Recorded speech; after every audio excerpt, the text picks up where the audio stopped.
And I am writing this under an appreciable mental strain, since by tonight I shall be no more. Penniless, and at the end of my supply of the drug which alone makes life endurable, I can bear the torture no longer and shall cast myself from this garret window into the squalid street below.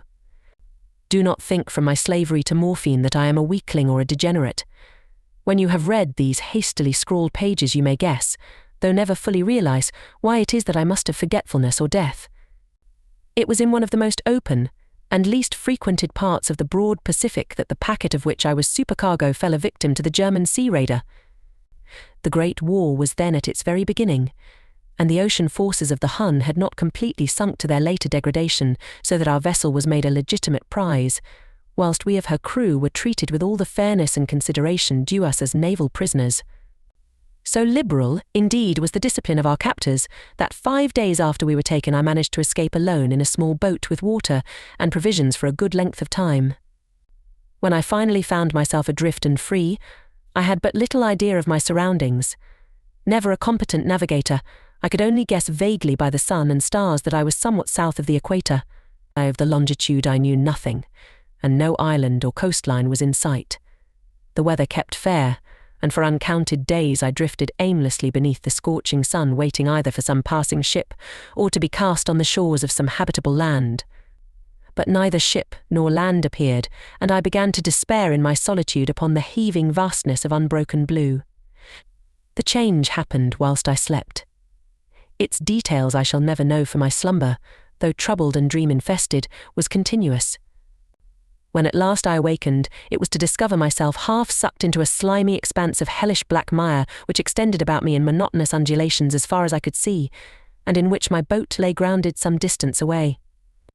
Though one might well imagine that my first sensation would be of wonder at so prodigious and unexpected a transformation of scenery, I was in reality more horrified than astonished, for there was in the air and in the rotting soil a sinister quality which chilled me to the very core.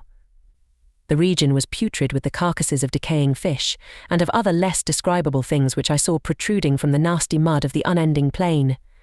Perhaps I should not hope to convey in mere words the unutterable hideousness that can dwell in absolute silence and barren immensity. There was nothing within hearing, and nothing in sight save a vast reach of black slime, yet the very completeness of the stillness and the homogeneity of the landscape oppressed me with a nauseating fear. The sun was blazing down from a sky which seemed to me almost black in its cloudless cruelty, as though reflecting the inky marsh beneath my feet. As I crawled into the stranded boat, I realized that only one theory could explain my position. Through some unprecedented volcanic upheaval, a portion of the ocean floor must have been thrown to the surface, exposing regions which for innumerable millions of years had lain hidden under unfathomable watery depths. So great was the extent of the new land which had risen beneath me, that I could not detect the faintest noise of the surging ocean, strain my ears as I might. Nor were there any seafowl to prey upon the dead things. For several hours I sat thinking or brooding in the boat, which lay upon its side and afforded a slight shade as the sun moved across the heavens. As the day progressed, the ground lost some of its stickiness and seemed likely to dry sufficiently for travelling purposes in a short time. That night I slept but little, and the next day I made for myself a pack containing food and water, preparatory to an overland journey in search of the vanished sea and possible rescue. On the third morning I found the soil dry enough to walk upon with ease. The odour of the fish was maddening, but I was too much concerned with graver things to mind so slight an evil, and set out boldly for an unknown goal. All day I forged steadily westward, guided by a faraway hummock which rose higher than any other elevation on the rolling desert. That night I encamped, and on the following day still travelled toward the hummock, though that object seemed scarcely nearer than when I had first espied it. By the fourth evening I attained the base of the mound, which turned out to be much higher than it had appeared from a distance, an intervening valley setting it out in sharper relief from the general surface. Too weary to ascend, I slept in the shadow of the hill. I know not why my dreams were so wild that night, but ere the waning and fantastically gibbous moon had risen far above the eastern plain, I was awake in a cold perspiration, determined to sleep no more. Such visions as I had experienced were too much for me to endure again, and in the glow of the moon I saw how unwise I had been to travel by day. Without the glare of the parching sun, my journey would have cost me less energy indeed. I now felt quite able to perform the ascent which had deterred me at sunset. Picking up my pack, I started for the crest of the eminence. I have said that the unbroken monotony of the rolling plain was a source of vague horror to me, but I think my horror was greater when I gained the summit of the mound and looked down the other side into an immeasurable pit, or canyon, whose black recesses the moon had not yet soared high enough to illumine. I felt myself on the edge of the world, peering over the rim into a fathomless chaos of eternal night.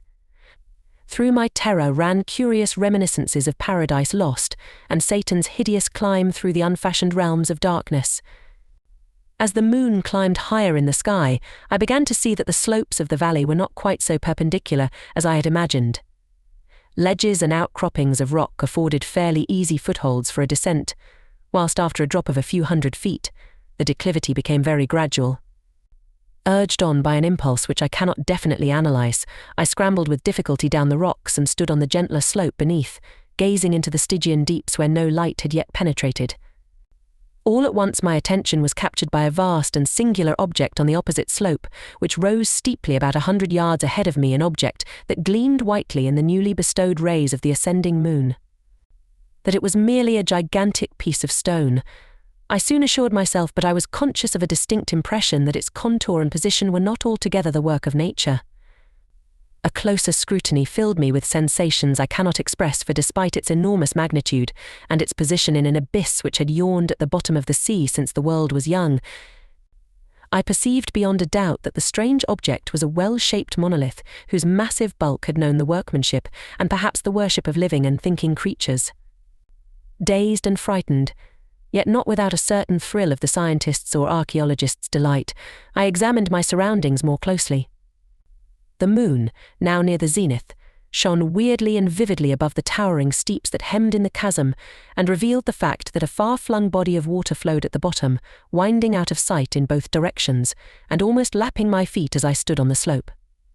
Across the chasm, the wavelets washed the base of the cyclopean monolith, on whose surface I could now trace both inscriptions and crude sculptures. The writing was in a system of hieroglyphics unknown to me, and unlike anything I had ever seen in books, consisting for the most part of conventionalized aquatic symbols such as fishes, eels, octopi, crustaceans, mollusks, whales, and the like. Several characters obviously represented marine things which are unknown to the modern world, but whose decomposing forms I had observed on the ocean-risen plain. It was the pictorial carving, however, that did most to hold me spellbound. Plainly visible across the intervening water on account of their enormous size was an array of bas-reliefs whose subjects would have excited the envy of a Dor. I think that these things were supposed to depict men, at least, a certain sort of men, though the creatures were shown disporting like fishes in the waters of some marine grotto, or paying homage at some monolithic shrine which appeared to be under the waves as well. Of their faces and forms I dare not speak in detail, for the mere remembrance makes me grow faint. Grotesque beyond the imagination of a Poe or a Bulwer, they were damnably human in general outline despite webbed hands and feet, shockingly wide and flabby lips, glassy, bulging eyes, and other features less pleasant to recall. Curiously enough, they seemed to have been chiseled badly out of proportion with their scenic background, for one of the creatures was shown in the act of killing a whale represented as but little larger than himself. I remarked, as I say, their grotesqueness and strange size, but in a moment decided that they were merely the imaginary gods of some primitive fishing or seafaring tribe, some tribe whose last descendant had perished eras before the first ancestor of the Piltdown or Neanderthal man was born. Awestruck at this unexpected glimpse into a past beyond the conception of the most daring anthropologist, I stood musing whilst the moon cast queer reflections on the silent channel before me. Then suddenly I saw it. With only a slight churning to mark its rise to the surface, the thing slid into view above the dark waters. Vast, Polyphemus-like, and loathsome, it darted like a stupendous monster of nightmares to the monolith, about which it flung its gigantic scaly arms, the while it bowed its hideous head and gave vent to certain measured sounds. I think I went mad then, of my frantic ascent of the slope and cliff, and of my delirious journey back to the stranded boat. I remember little. I believe I sang a great deal, and laughed oddly when I was unable to sing. I have indistinct recollections of a great storm some time after I reached the boat. At any rate, I knew that I heard peals of thunder and other tones which nature utters only in her wildest moods. When I came out of the shadows, I was in a San Francisco hospital, brought thither by the captain of the American ship, which had picked up my boat in mid-ocean. In my delirium I had said much, but found that my words had been given scant attention. Of any land upheaval in the Pacific, my rescuers knew nothing, nor did I deem it necessary to insist upon a thing which I knew they could not believe. Once I sought out a celebrated ethnologist and amused him with peculiar questions regarding the ancient Philistine legend of Dagon, the fish god, but soon perceiving that he was hopelessly conventional, I did not press my inquiries. It is at night, especially when the moon is gibbous and waning, that I see the thing. I tried morphine, but the drug has given only transient surcease and has drawn me into its clutches as a hopeless slave. So now I am to end it all, having written a full account for the information or the contemptuous amusement of my fellow men. Often I ask myself if it could not all have been a pure phantasm, a mere freak of fever as I lay sun-stricken and raving in the open boat after my escape from the German man of war. This I ask myself, but ever does there come before me a hideously vivid vision in reply. I cannot think of the deep sea without shuddering at the nameless things that may at this very moment be crawling and floundering on its slimy bed, worshipping their ancient stone idols and carving their own detestable likenesses on submarine obelisks of water-soaked granite. I dream of a day when they may rise above the billows to drag down in their reeking talons the remnants of puny, war-exhausted mankind, of a day when the land shall sink and the dark ocean floor shall ascend amidst universal pandemonium. The end is near. I hear a noise at the door, as of some immense slippery body lumbering against it. It shall not find me. God, that hand, the window. The window,